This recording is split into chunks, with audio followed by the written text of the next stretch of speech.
Good evening from PLUGHITZ Studios in Largo, Florida. I'm Scott. I'm Avram. And we are here with episode 560 of F5 Live Refreshing Technology for Sunday, May 3rd, 2020. This show is a proud part of the Tech Podcast Network. If it's tech, it's here. This week, Steam is leaving the orchard, Bezos is headed to Congress, and Universal is not invited to the AMC party. Wherever you are and however you're accessing our show, whether it be on social media, Facebook, Twitter, Instagram, Snapchat, on our live stream platforms, livestream.com, Mixer, Twitch, Periscope, YouTube, or Facebook, on a podcatcher like Apple Podcasts, Google Podcasts, Spotify, TuneIn, or a myriad of others, on the radio, or on our website, PLUGHITZlive.com. Thank you for making us a part of your day. There are three ways that you can do that. First, you can join us live, normally Sunday nights at 9 p.m. Eastern, by going to f5live.tv/join us. There you can chat with us during the show and give your feedback on the topics as we talk about them. Or you can listen on 88.1 WMLD in the New York area or on their website, Tuesday mornings at 10 a.m. Eastern. Or, of course, you can always go to PLUGHITZlive.com/subscribe, and there you'll see all of our shows, including F5 Live and the Piltch Point, PLUGHITZ Live Presents, and a whole lot more, and find out about all the ways you can subscribe, watch, and listen. Now, we made a promise that we were going to be testing some new technology tonight, and we did. It did not work.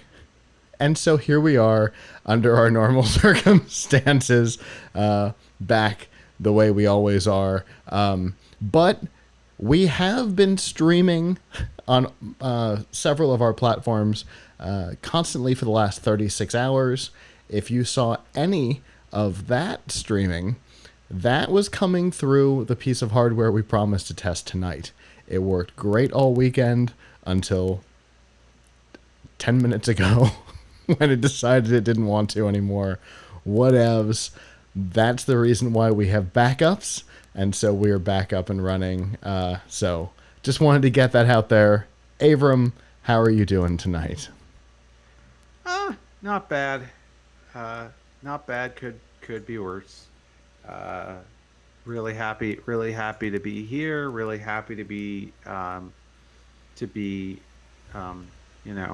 safe in my house with everything going on. Sure. And able to be able to do my job from here. So things could definitely be worse, and definitely spending more time at home has given me more time to play with different electronics that I've gotten in, especially Raspberry Pi stuff that Sure. I have giant piles of to mess with.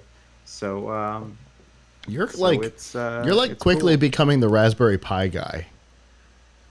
There's a lot of Raspberry Pi folks.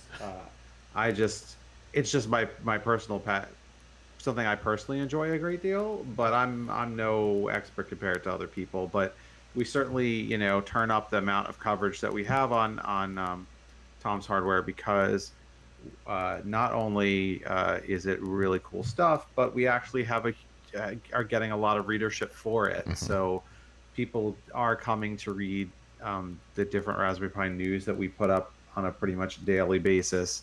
And then the toys come out, and I get to play with them. And sometimes, if I can pull him away from Minecraft, my son plays with them too, as we did today. So, which I'll get into later. But so it's been cool. And then, of course, on your recommendation, I tried a new tool this week, SteamVR, which we used to do our first ever Tom's Hardware live stream show.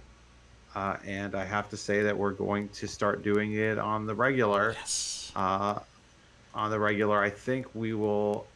I think the time that we did it was pretty good, so I think we may just do it again. Keep doing it again, which is 1:30 p.m. Eastern on Thursdays. Mm-hmm. So SteamVR gets high marks for me.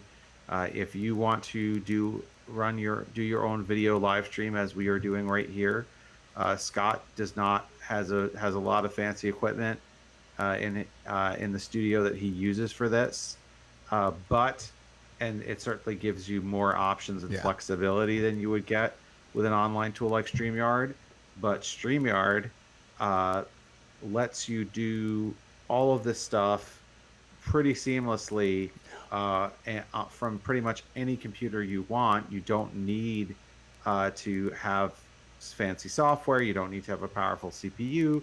You don't even need to have a great internet connection because it's just like dialing into a meeting at Google Meet or Zoom or other Facebook, anything like that. And if you have the account, you can control the look of it, control the split screen. It will stream to a variety of services that you want in real time, like such as YouTube and Facebook Live. And it's available for free, but for free, it has the StreamYard logo on it. Right. It doesn't let you do a lot of things. So then if you want to pay for it, it's $20 a month, which is very reasonable. Mm-hmm.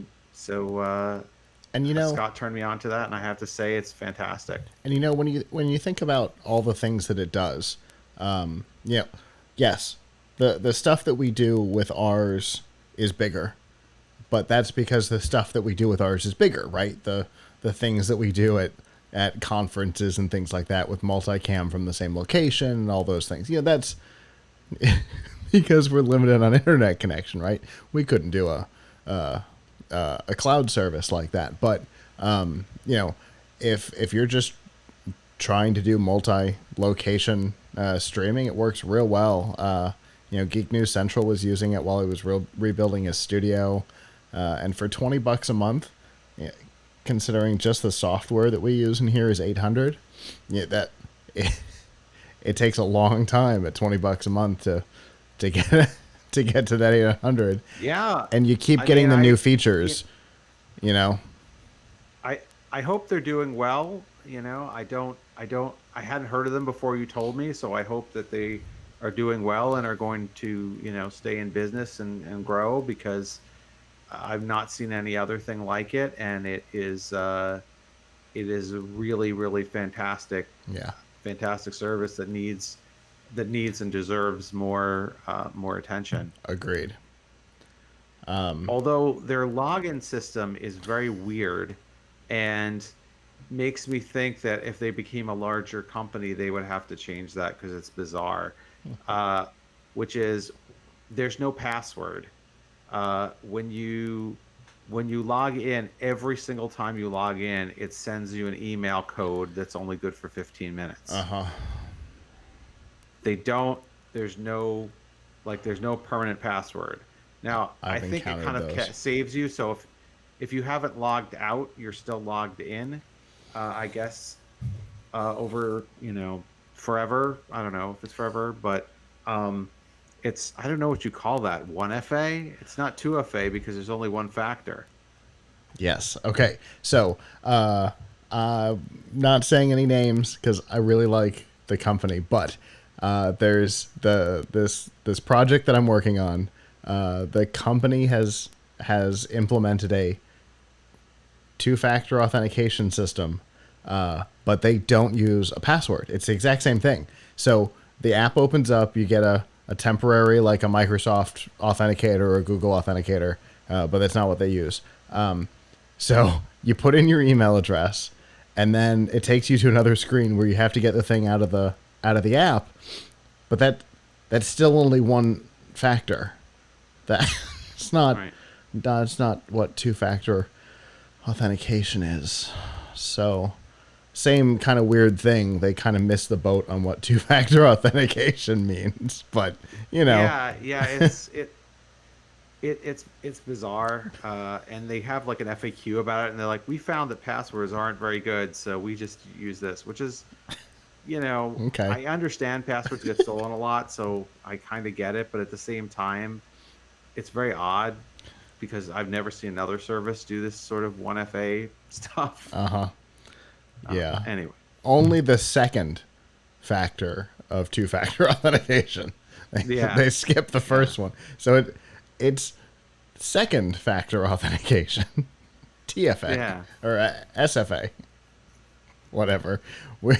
Weirdness. On my side, like I mentioned earlier, we've been streaming for the last 36 hours up until 90 minutes ago. It's been a crazy weekend. We did a collaborative project with like 8 different groups within the Amrock family, and we produced a video on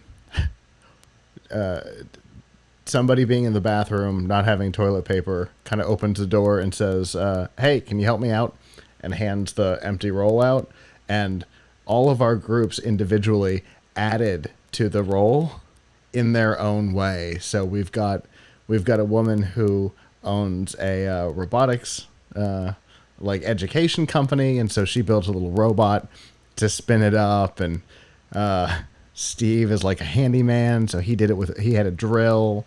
And our drone guy had a drone involved in his. And Marissa, who most of our viewers in Avram know, she did a Mario themed thing with a mushroom because makes it bigger, right?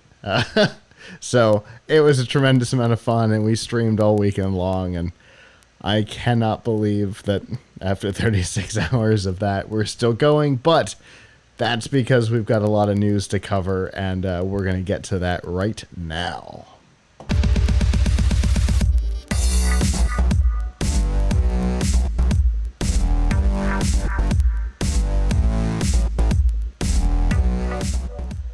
This week's Nifty Gifties on F5 Live is proudly powered by the Microsoft Store.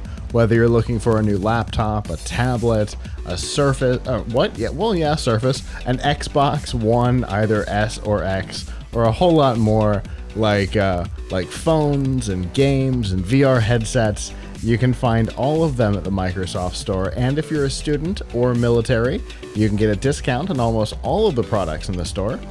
And you can find out about all of that by going to f5live.tv/Microsoft. All right. I know this is 3 in a row, but it's an important topic right now, and it's getting weirder this week. So for the last 2 weeks, we have talked about contact tracing, which obviously Apple and Google have kind of been the face of, but they're not the only ones that are building technology to help trace human contact. There's technology in China already that we know that keeps track of who interacts with who, so that if there's a dissident, they can, it's a difficult concept and a difficult topic, but it's been covered a lot. It's out there. The social ranking system is based on it. Well, if you've been following our show for a while, you'll recognize that there is a company here in the United States that has been doing something similar-ish, been doing facial identification, Clearview AI, and it turns out that they might or might not, but almost certainly are involved in contracts with departments in the United States and possibly abroad, but our government doesn't care about the abroad part, to use facial identification, their facial identification, for contact tracing. Now, obviously, there's a couple of problems here. First and foremost is the accuracy of the system has been nebulous. There's been a lot of question as to how accurate the Clearview AI facial identification system has been, because they've been incredibly secretive. Until they were outed by the New York Times, what was it, in November? Nobody knew they even existed, let alone that they had a product out in the wild that police officers were already using. And so they've been quiet about who they are, what they do, and as such, we don't know how well it works, but it's been questionable from those who have used it. But on top of that, there's also the privacy issue. Clearview's terms of service basically say that they will keep content that is run through their system indefinitely. And so if you're running video through it off of a camera in, say, a high trafficked area, which is probably the intention here, right? We don't care about unused sidewalks. We care about a place like Times Square in New York or Ybor City here in Tampa. That would be the place where people are going to come in contact with a lot of people. It's going to store a lot of new information, and it's going to get real good at figuring out who it doesn't know, which is kind of a terrifying concept. So Congress has asked, well, a particular senator said Senator Markey from Massachusetts has asked the company for information on who they're in discussions with and any contracts that are pending or completed. Yeah, so here's the thing. I was just looking at some of the many articles about why the Apple, Google contact tracing software won't actually help that much. And it's putting the cart before the horse. And so the basically we're just asking for more data collection that may not help that much. For one, for this to work, you need to actually know who's infected, right? So that's just like the baseline, is that you don't actually know who's infected. Right. So if everybody was being tested all the time, which we're so far from, you can't even get a test unless you have symptoms in most places, which means it's already too late. You've spread it. The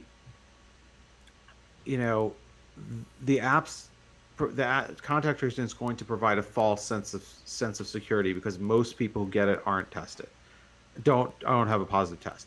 Second of all, who's going to notify them when you now no longer have it? Like, are you going to be permanently a pariah on the system? Because, I mean, like I can foresee this becoming like a credit rating type of thing where you got to contact the credit bureau over and over again to fix a mistake. Oh, wait, Google, Apple, listen, here, I had to go to the doctor to show you that I no longer have COVID-19. Can you please stop flagging everyone who comes within 6 feet of me as being infected, therefore triggering, I don't know, maybe law enforcement or something, like to come after people. Oh, hey, you got to quarantine because you were near this person. But wait, he hasn't had COVID-19 for a month. But if the app isn't constantly up to date with what people, plus if people can't get tested when they have symptoms, how are they going to get tested when they don't, when they no longer have them? I mean, when you're in the hospital, they will test you before you leave, but that's only people who've been hospitalized, right? If I were to go out, if I got symptoms and I were able to get a test today, which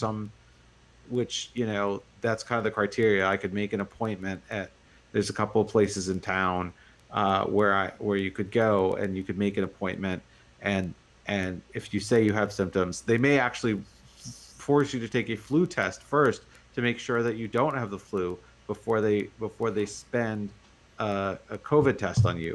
So like, if you don't have correct data to work from, what is the point? Yeah, what good is any of this if the essential single point of data is questionable or faulty? And in this case, the questionable or faulty data is not coming from Clearview. Right. So, but meanwhile, to your point, they're going to take this data, they're going to keep the data, and they're going to use it for other things. So, I think people have a right to be concerned. Like, I mean, I think if there is a way to make it workable, that it could help prevent infections, and you felt a decent degree of accuracy in it, then having these contact tracing apps would be good. Sure. But I don't think, and you know what? Maybe in other countries where they have a lot of testing, a high percentage of people have been tested. There's more compliance with things like social distancing. Um, you know, maybe such an app. I mean, do they have these type of apps in South Korea? I think. Uh, I don't know about South Korea. I do know that they've been in development in other countries, though. yeah. So I Ahead think ahead of the APIs from Google and Apple, there right. have been some more direct methods.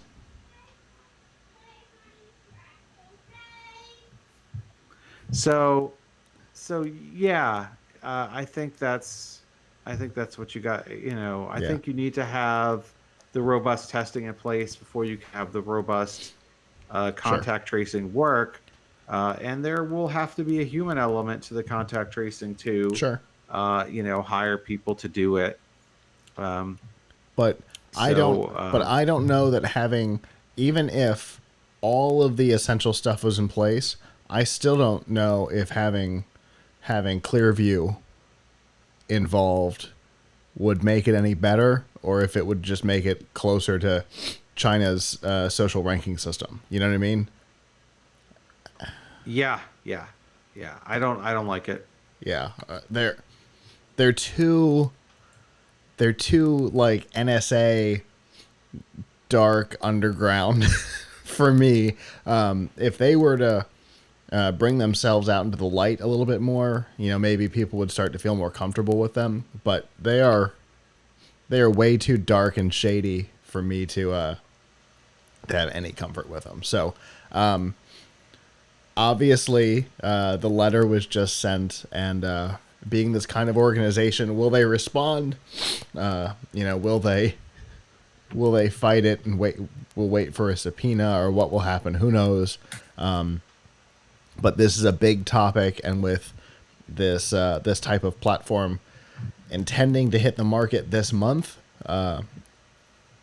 my guess is there will not be a whole lot of wait before we find out how they respond and what's going on here. So.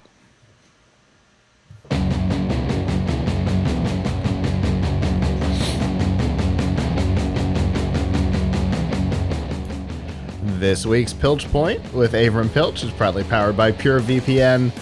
When you're browsing the internet, you want to protect your identity there as well. And a product like PureVPN is a great way to do that because it obfuscates your browsing, both from Google and Facebook, as well as from your ISP. Plus, if you're away from home, you want to be able to use a location-based service, you can use the VPN to report that you are back in the US and you can still watch Hulu, that type of thing. And they're running some great deals right now, and to find out about those deals, you can go to piltchpoint.live/purevpn.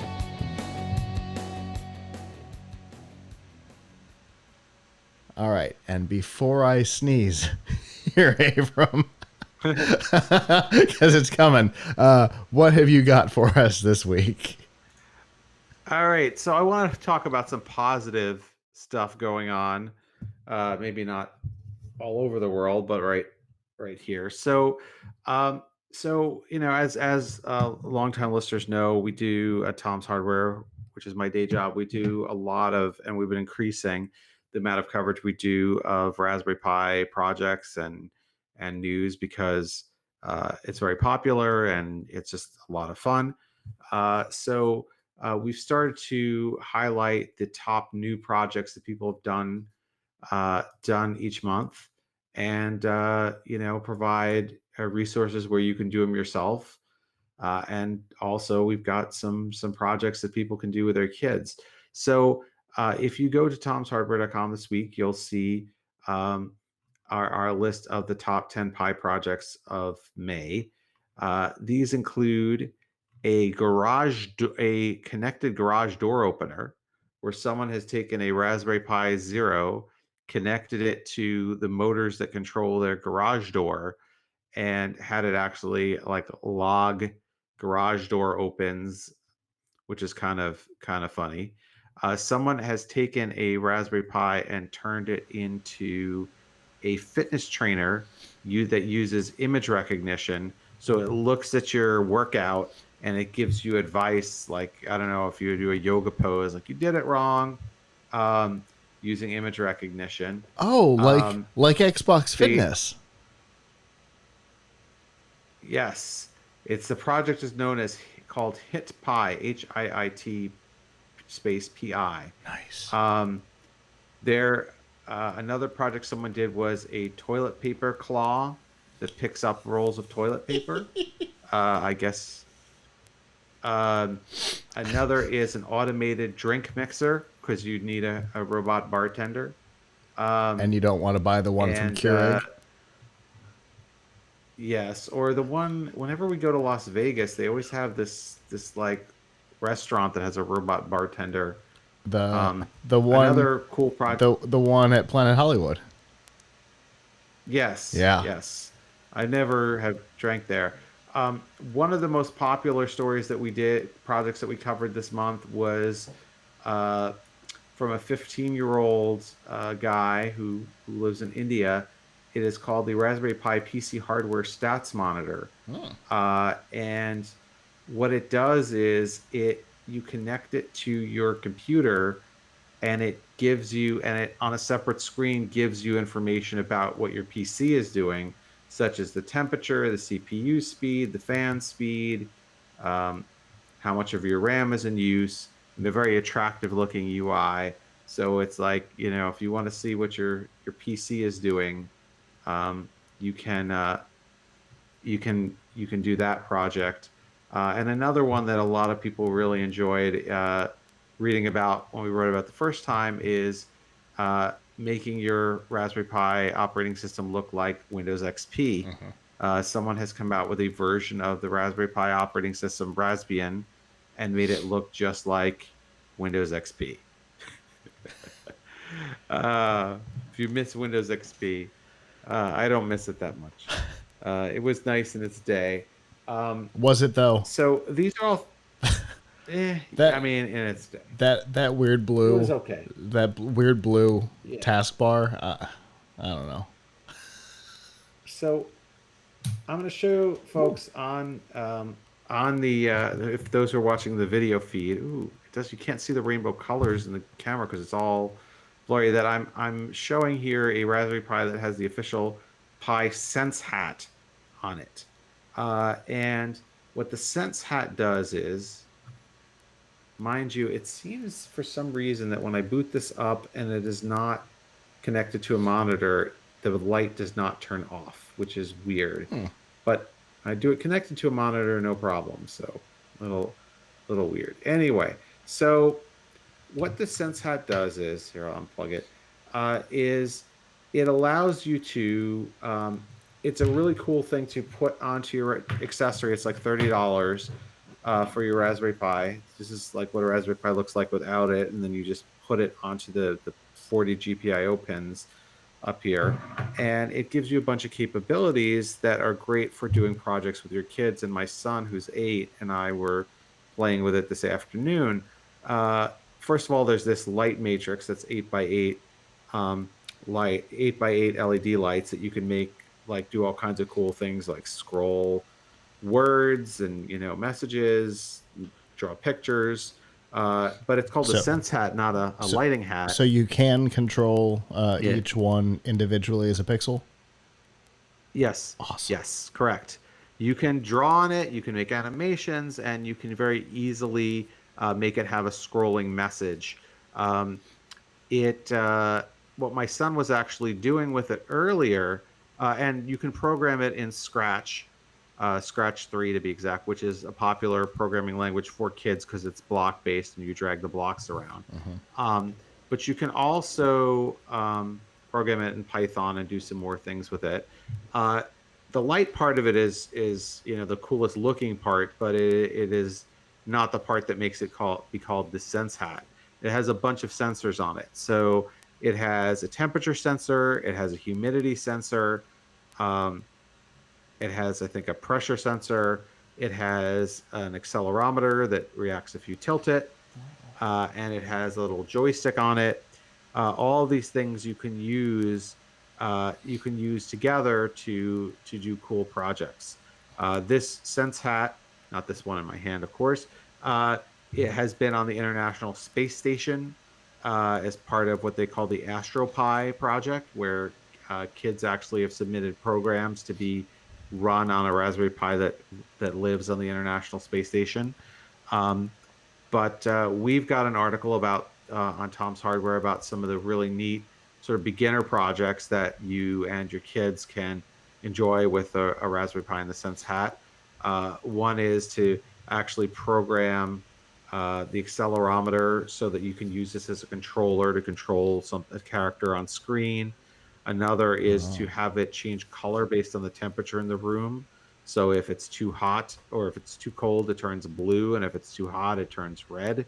Um, Another, is to just use the joystick to control things. One thing that my son and I did is he's been working on a really simple game in Python using a library called Pygame, which allows you to make really easy games. And this is one where you drive a car around, you try to avoid obstacles, and you could get hit by an obstacle. And he made it so that if you crash, it says on the screen, "You crashed." Scrolls by. So he worked this into the game. Granted, it's just kind of cute. I have a project actually that I am working on, but I'm still looking for some advice for folks who would have some, where I want to make a Raspberry Pi hand washing timer.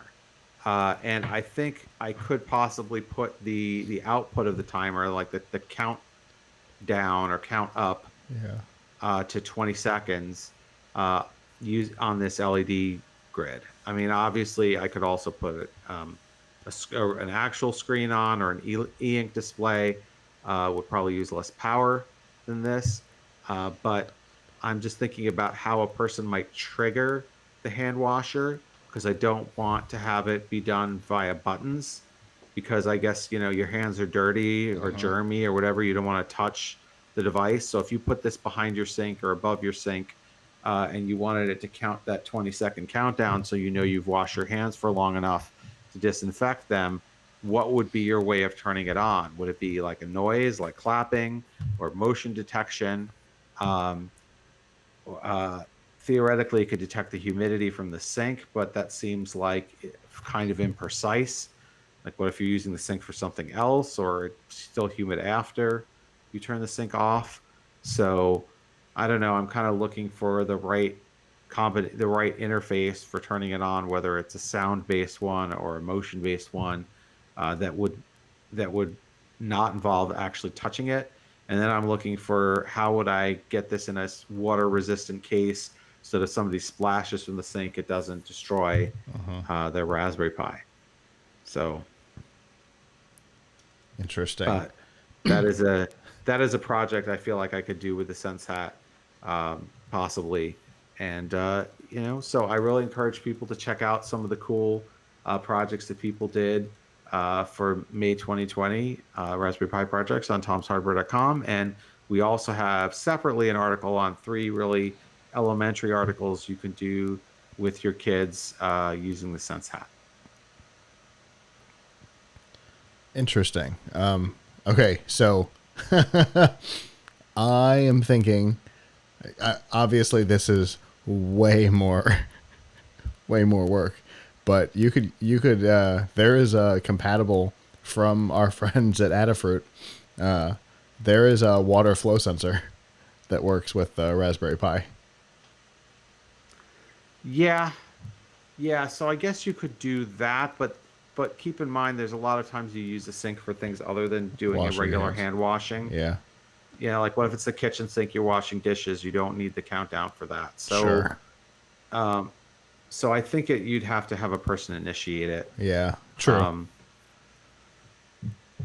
But it's something I've been thinking about for a few weeks, because I haven't seen anybody else do it, and I think it would be relevant and timely if I can get it done before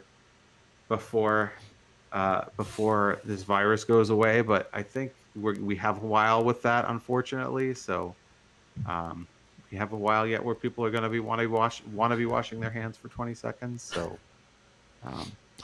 hopefully that's everybody's normal.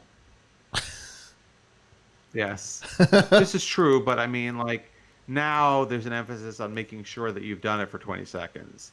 Now, for my son, I'd like to have to not only to have it remind him to do other things like actually use soap and turn the sink off after he's done, which he has a tendency not to do. Oh. But that's another story. Maybe I need to actually make a Raspberry Pi that listens to hear if there's a flush and alerts me if there hasn't been. Anyway. Okay, that's funny. So you could use the screen to do a little animated, like a hand soap pump animation.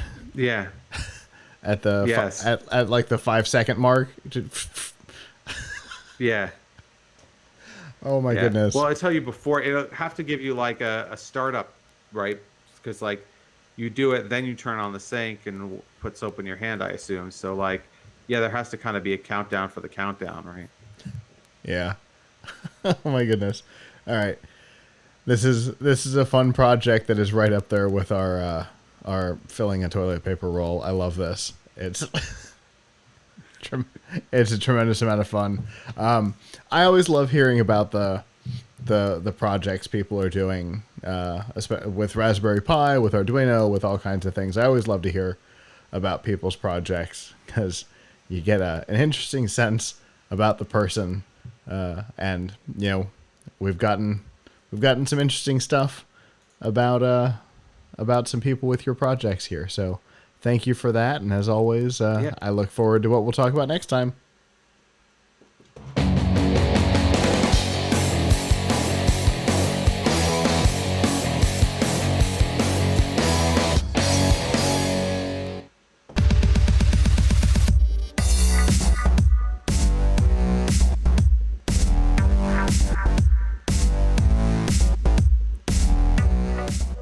This week's Extra Life in F5 Live is proudly powered by Razer. All the accessories you need to up your game on both PC and console are available from Razer. Whether you're looking for a new keyboard and mouse like we're using here in the studio, you need a controller for your Xbox or your PC, or you're looking for a whole system like one of the Razer Blade laptops. Razer's got it all, and to find out about the deals that are running right now and all the products that are available, you can go to f5live.tv/Razer. All right, so this last year has been an interesting one for VR.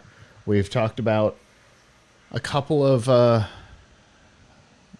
platform ends. Google put an end to their Daydream platform and then open sourced it. Gear VR has officially kind of seen the end of itself, which was predicted. But here we are in a time when escaping reality would be helpful for a lot of people without leaving the house. And that's kind of what VR does, right? It gives you a different reality without having to leave where you are.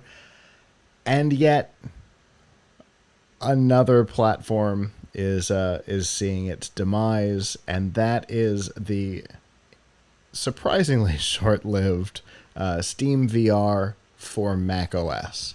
The platform's only been around for a couple of years on Mac OS, far shorter than it's been on Windows or Linux, but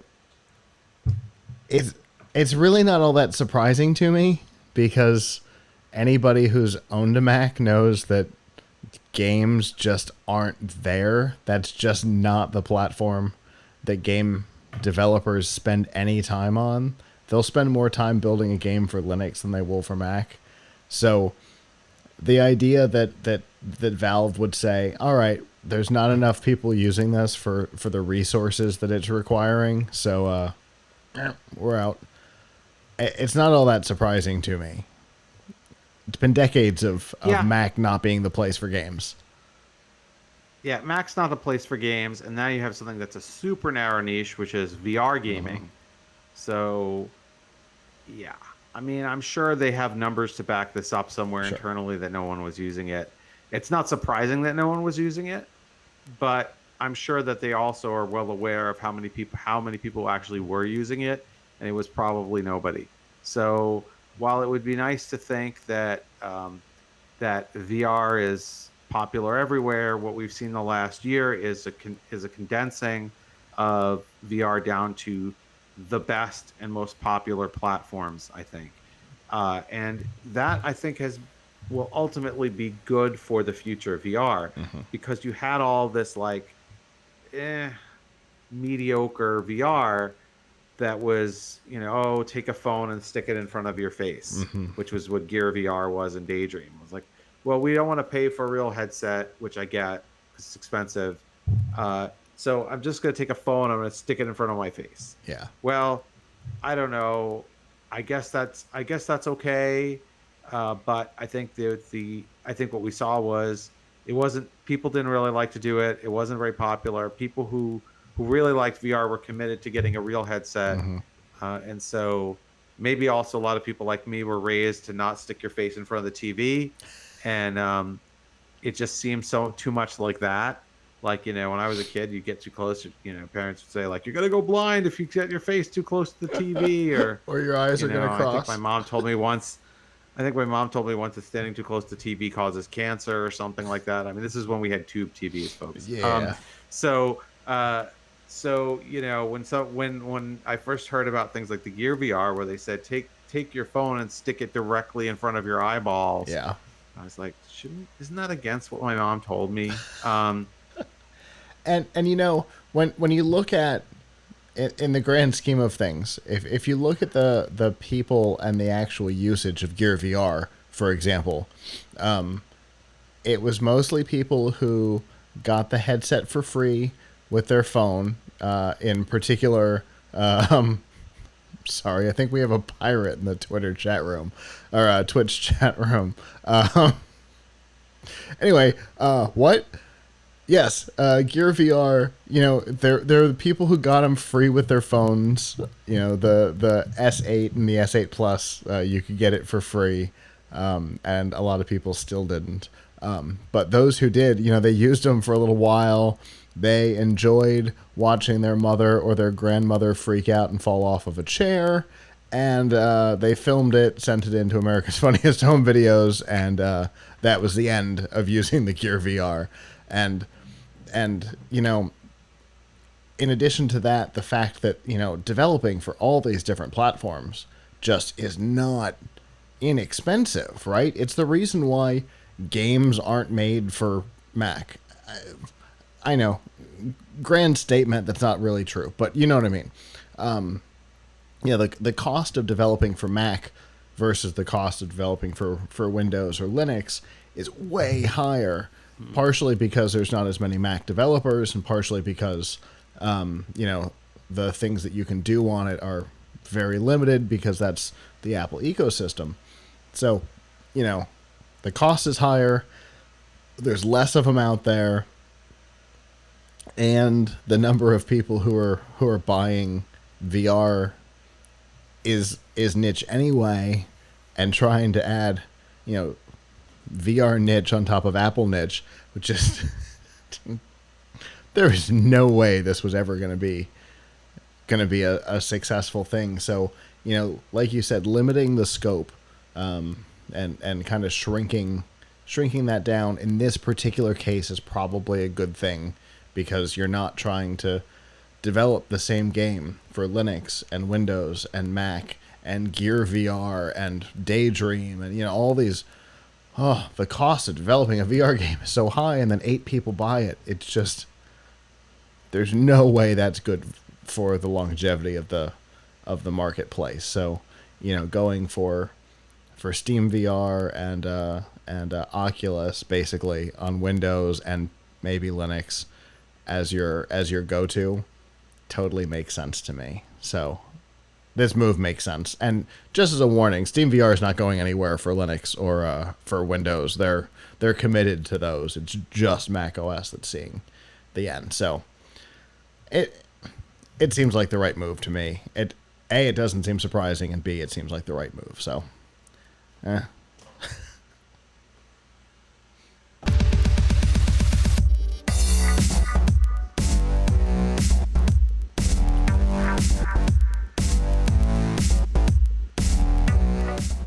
This week's news from the tubes and F5 Live is proudly powered by RiffTrax.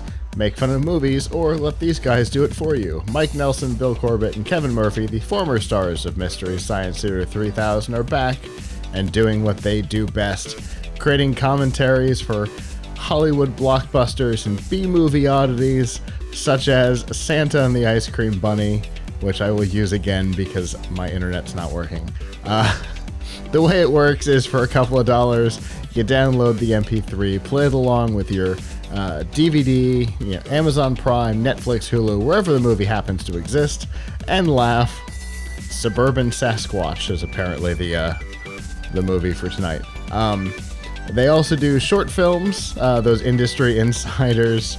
I should have known this one because they posted it on Facebook earlier today. Anyway, industry inside films, those educational films. And they also have live events that make their way to the website, and you can purchase those as well. And to find out about all of the feature films, the short films, and the live events that are available, you can go to f5live.tv/RiffTrax with an X. They called it Sunburn Gorilla on Facebook. Oh my goodness. Anyway, that's not what we're talking about. Last year, there was a lot going on in Congress with big tech, obviously prompted by the stuff that was going on at Facebook. A lot of executives were called in to testify in front of Congress from Facebook, Apple, Microsoft, Amazon, and when Amazon's counsel was in front of Congress, one of the questions they were asked, and it seems like a reasonable question, is how Amazon handles its seller data as Amazon's private label and white label business is growing, right? There's a lot of products that are Amazon Basic, or honest to God, if you go look at the list of private and white label brands that Amazon owns, you'd be shocked. It's huge. And so as that grows, the question was how they handle seller data for their competitors versus, their white label or private label products. And the council said without hesitation that Amazon does not access or view seller data to determine its private label and white label product mix. Well, turns out that may not be the case. A report from the Wall Street Journal revealed, after conversations with more than 20 employees, former Amazon employees, all of whom worked within the private and white label division of the company, they said that they were frequently pressured to use Amazon's existing data to determine what their product mix would be. And one of the examples they used was a trunk organizer. They didn't mention the big brand by name, but they said they went and they looked at the big brand product, the one that's purchased the most on Amazon, looked at the features, looked at the reviews to determine what it was that people wanted, what it was that people didn't want, and the things that they didn't care about. And then they went off and built their own trunk organizer to compete, and figured out, based on how much they make from listing this one, how much profit they should make on their own so that they could bring the price down and undercut the big brand. So that put the statements from last year in perjury territory, which is not a great place to be when you're a company who's already kind of messing around with the federal government. We know Amazon has sued the government over the Microsoft Azure contract. So there's already a bit of an adversarial relationship there. Getting into the perjury territory is probably not a great place to be. What do you think, Avram? Yeah, I mean, unfortunately, I think it will be hard. I mean, I don't know if is there a law requiring them not to use that data, or is the problem only that they said that they wouldn't use it and that they might be doing what they said they didn't do? There does not appear to be any.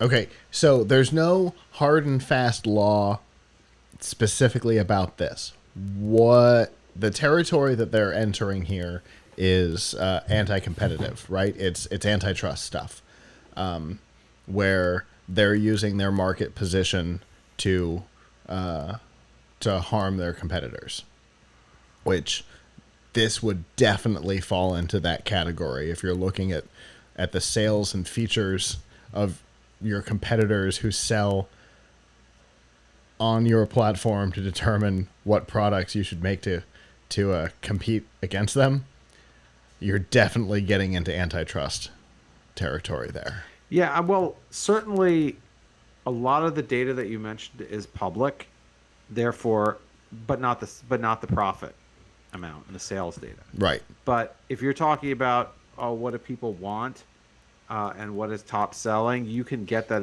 like I can get that information from Amazon right now, because I can go and I can look at if I trust the ratings, right? Sure. I can go and look at the user ratings and the user comments on anything right now, and I can use that data to to decide what product I'm going to make. Sure, but what you don't have access to is Amazon's customer service data on the reasons people may be returning them or exchanging them, things like that, which would definitely be internal data. Yes, and I also don't know what the profit margin is on it, although Amazon knows what its profit margin is for listing the products, but they don't necessarily know what the brand's margin is. Like, sure. If I'm making a trunk organizer and I am selling it for $50, and Amazon takes, I have no idea, I'm making these numbers up, takes $5 of the $50. What Amazon doesn't know, or I mean, I guess maybe they could find out, but not through their data, is how much it costs me to make the $50 trunk organizer, what my profit margin is on the trunk organizer. All they know is Amazon is making $5. Right. So if Amazon can make more than $5 and sell it for less on the first party, then they will, then it's a win for the company. Right. Yeah. So if they can make $8 and sell it for $40 instead of making $5 and selling it for $50, yes, they'll almost certainly get more sales and more profit, both of which will directly harm the competitor with information that is Amazon's, and that's the place where, there was conversation a long time ago when Amazon started to lean hard into the first party stuff. There was another hearing. I don't know if it was in front of Congress, but I know there was another. It might have been the SEC, where they were investigating what white labeling and private labeling might do if you're both a marketplace and competing against your own marketplace. I'm not saying Amazon has done nothing wrong here, but doesn't Walmart do the same thing? Doesn't Target do the same thing? Like, they're a marketplace. People, I mean, it's mostly physical retail, but nevertheless, Walmart has how many different first party brands? Yeah. Dozens, right? Mm-hmm. So if they see, so by the same token, they can look at what a Glad garbage bag goes for. Sure. I say this out of direct experience because I just ordered some great value garbage bags from Walmart yesterday. So, I can look at how much money Walmart makes on a Glad garbage bag, a box of Glad garbage bags, and Sure. and figure out, and if people are returning them to the store, they also have the return data. Sure. So, by the same token, should we not also be investigating Walmart and Target and other stores that have first, what would you call it, that have house brands? I mean, granted, the market power of Amazon is so much greater, and that's why the damage could be so much greater. And the fact that Amazon also offers essentially a white label of Amazon, right? They have shop software that runs on AWS.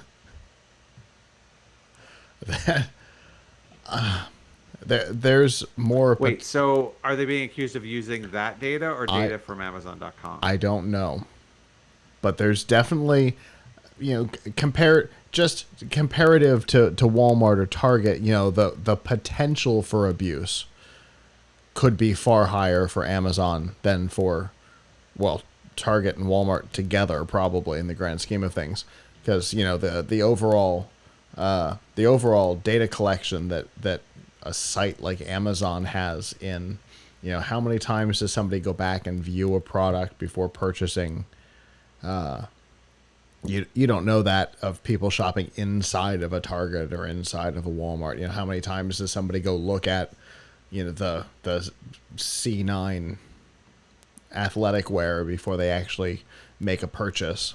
Because that's kind of a white label ish for Target. That when you're talking physical retail, there's a whole lot less data. Plus, Walmart and Target don't do the same kind of ad affiliate programs that Walmart has, where they've got Google style, autofill ads and things like that. Amazon has a lot more data, I think, than the other two possibly together. But the fact that they kind of own the internet when it comes to online retail doesn't help their case, because does Bing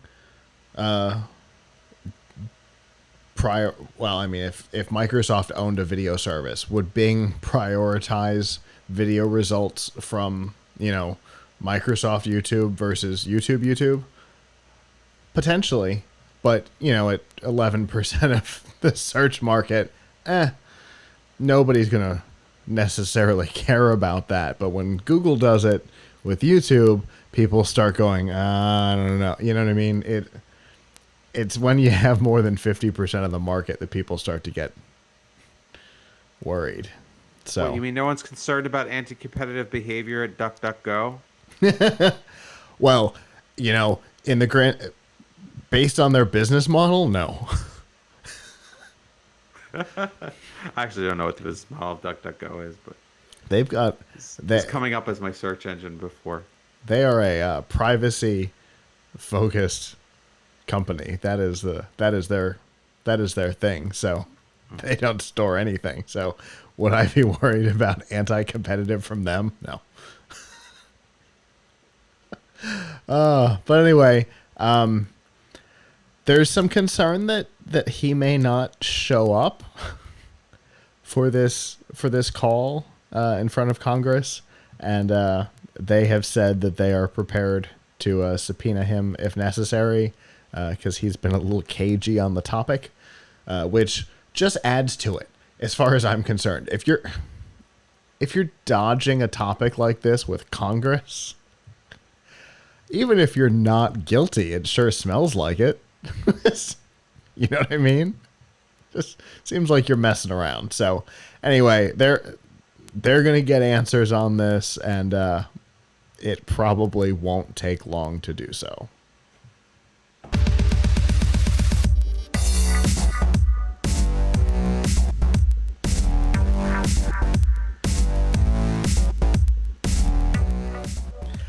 This week's DRM Not Included on F5 Live is semi-ironically powered by Amazon Prime. In addition to your free shipping, there's a whole lot of content-based stuff that you can get.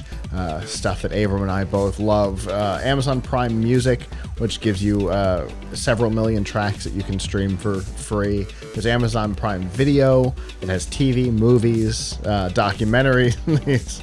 That's Avram's go-to. Watch Bosch. That's available as part of your subscription. Then there's my favorite, which is Twitch Prime. It gives you one free subscription to the content creator of your choice. A subscription versus a follow is actually a financial support of that content creator. And with so many people being out of work right now, getting to financially support a content creator like PLUGHITZ Live is for free is fantastic. But you also get free games for yourself available for your through your account, and all of that is available included in your Prime subscription. If you're not already a Prime subscriber, we have a free 30-day trial, and we have quick links to all of these features to make it easy for you to try. And you can find all of that by going to f5live.tv/prime. So as you can tell, just because there might be some anti-competitive investigation with Amazon, we both still like big parts of what's going on there. Like Twitch, which we're streaming to right now, apparently to a pirate. So anyway, so obviously the theaters, the movie theaters, well, theaters too, but movie theaters have been shut down for a little while now. And it has caused some interesting strife within the movie industry, because big movies go to theaters for a predetermined amount of time. There's a 45-day window, and then they show up on DVD or streaming or TV or wherever they go next. Then it becomes the studio's decision on what happens. There's no hard and fast rule. There's no contracts that hold these in place. It's just been this kind of unwritten law of the industry that's been in place for a very long time. It's why you see a movie leave the theaters, then you don't hear about it for a while, and then you start hearing about it again. But with the theaters shut down, the studios have had to make decisions. Some, like Marvel, have pushed most of their movies out into the future, which makes sense because for a lot of people, a Marvel film or something like that is a big screen experience the first time. But some films have decided to go straight to premium video on demand. The best example of that is Trolls World Tour, which is the follow-up to the 2016 Trolls movie, which did way better than Universal was prepared for. They did not think it would do what it did. They didn't think it was going to connect with adults the way that it did. And so they did a holiday special on NBC, and then Trolls World Tour was scheduled to come out just after the theaters closed. And so Universal made the decision to skip theaters entirely and go straight to premium video on demand. Now, what's different between that and regular video on demand? A rental for most PVOD is $20. And when you take into consideration the price of movie tickets, especially for a movie like this that's intended for families, $20 is less than it's going to cost to take the family to the movies. So it's not a bad price, and you don't have to worry about your kids throwing things at the people in front of you. So kind of a win-win. Kind of a win-win, because it did amazingly. In fact, current stats suggest that it might have done 10 times what the 2016 box office take was in its first 5 months in the last 3 weeks. So that has caused Universal to reconsider its distribution plans. Obviously, if a movie can do 10 times what they expected in 3 weeks for it to do in 5 months, you have to look into that as an option. But the theaters aren't going to be happy about that. And AMC has already, the CEO of AMC sent a letter to the chairman of Universal saying, we will no longer carry Universal films in our theaters. Starting now. Now, starting now doesn't matter because the theaters are closed. But what they're saying is, we will not carry the next Fast and Furious movie. That's the statement that's being made. Because that's the next big Universal big screen film after the expected reopening of theaters. So there's going to be a battle here because Universal's going to make decisions based on what they're going to make decisions on. And the theaters, based on market research, suggest that maybe companies like AMC might be filing bankruptcy in the next couple of months. So I don't know how this is going to go for anybody. What do you think, Avram? Well, I'm hoping that this causes Universal to reconsider and release Furious 9 before next year when they had postponed it to. Because I don't know about you, but I can't wait a whole other 12 months to find out how Han came back to life. Which was clearly shown in the trailer. So, like, I mean, maybe the AMC will inadvertently allow us to get our dose of Furious 9 and find out whether it's still all about family. Anyway, way too much about that. It makes me a little uncomfortable. I'm not gonna lie. about Fast and Furious. Yeah. I've seen them all. I've seen them all. It's a guilty pleasure. Okay. I'm good with that. But but yeah, I've read that AMC is in big trouble. But I think this also tells you that movie theaters in general are in big trouble. Now, here's the thing. I am part of that box office for Trolls World Tour because I am among those that rented it. Or anti-box office, possibly. Yes. Well, I guess it's like saying you dialed someone on the phone when there's no dial anymore. Anyway, was that like skeuomorphic? Anyway, so yeah, so it was my son's birthday that weekend, and and the Trolls 1 had come on TV like a week or two before, and he watched it and he really liked it. And I cannot get him to watch movies, to sit down and watch a movie 99% of the time when I want to. So it was his birthday, and he's like, I want to see Trolls. And my first thought was like, $20 to rent a movie? That's ridiculous. Yes, it's cheaper than going to the theater. But let's keep in mind that if you wait like a month or two, you'll be able to rent it for $4.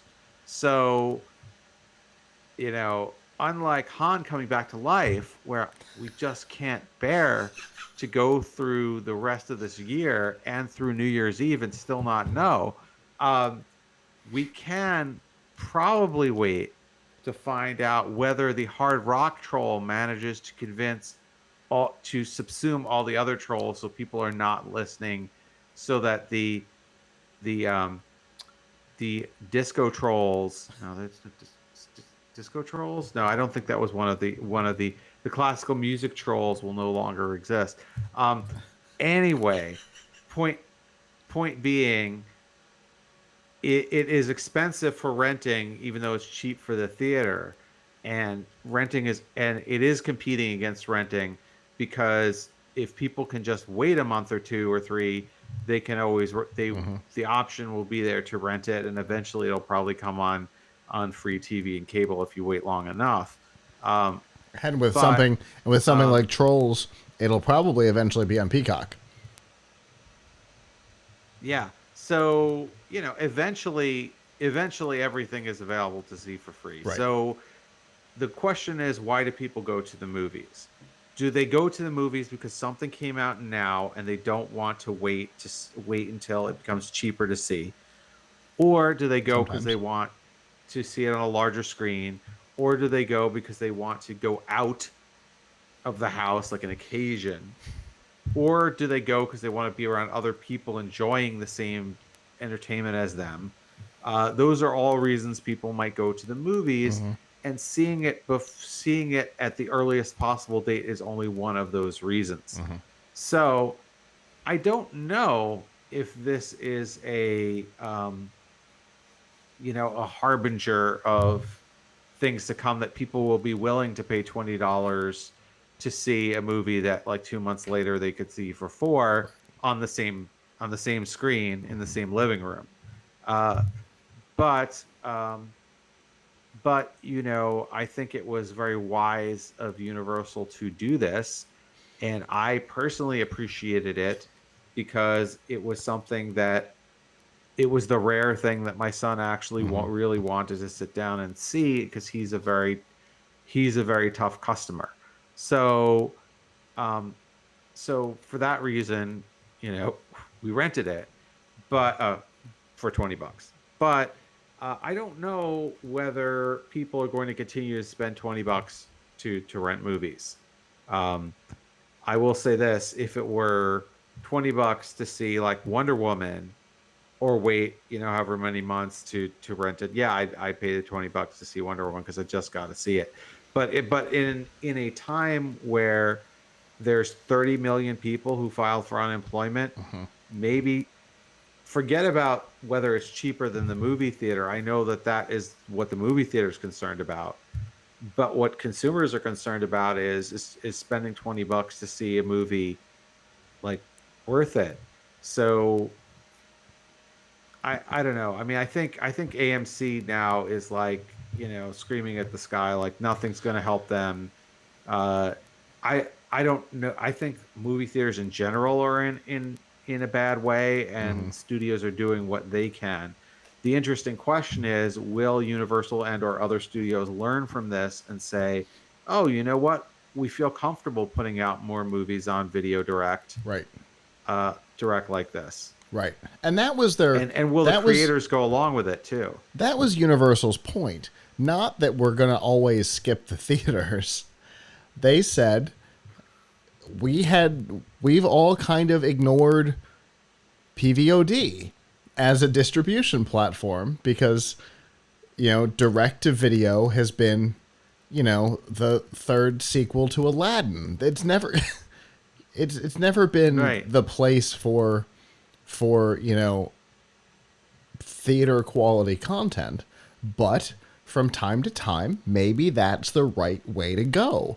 That's all Universal is saying, is from time to time, maybe it's the right way to go. Maybe there's certain content that makes more sense to release to PVOD rather than taking it to theaters. They didn't say, you know what, we're done with theaters, get out. Right. Well, I see, though, that they see the trend, but I also think that the symbiotic relationship between physical movie theaters and movie studios will remain really important, because I don't know if they can abandon movie theaters and still make that kind of money on a movie. Yeah. Because I don't, barring Star Wars or whatever, I don't see a lot of people spending. Yeah, now we did it for Trolls because we're all locked inside. But when things go back to a more normal state, will people be willing to spend $20 to rent a movie? Right.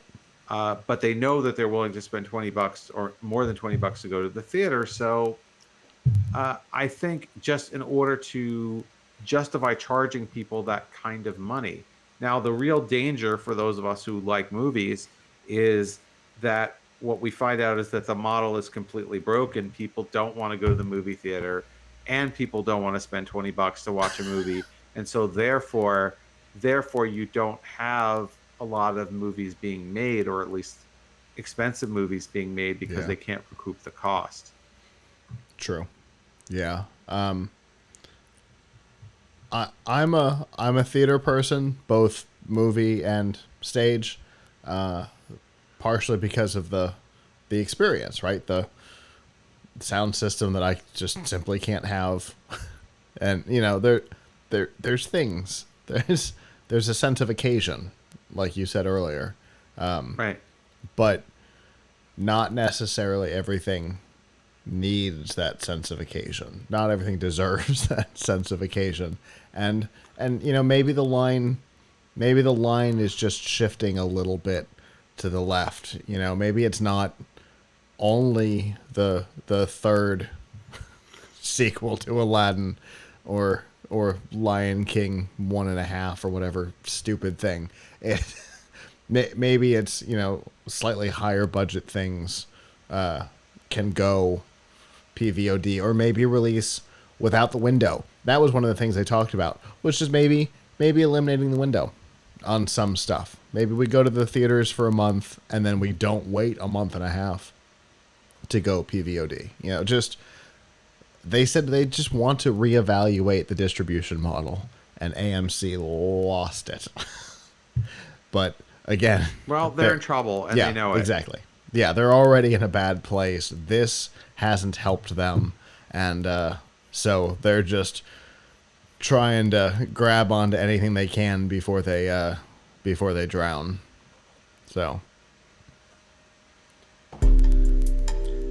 well, that is our show.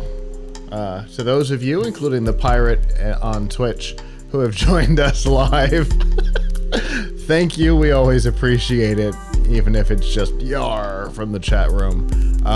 We always appreciate our live viewers. If you did not join us live and would like to in the future, normally Sunday nights at 9 p.m. Eastern, you can go to f5live.tv/join us. And if you have found us on another way and would like to subscribe and listen on a regular basis, you can always go to PLUGHITZ.com/subscribe, and there you'll see all of our shows, including F5 Live, Piltch Point, PLUGHITZ Live Presents, and a whole lot more. So with that, I guess before we go, this week we will be publishing the bizarre toilet paper video that we made on amrocktampabay.com. Definitely check it out, because just editing it the rough cut this afternoon, I laughed so hard. It is one of the dumbest things we've ever done, and I love it. So definitely check it out. amrocktampabay.com. And with that, on behalf of the staff that's not here, I'm Scott. I'm Avram. And we will see you guys back next time. Ciao.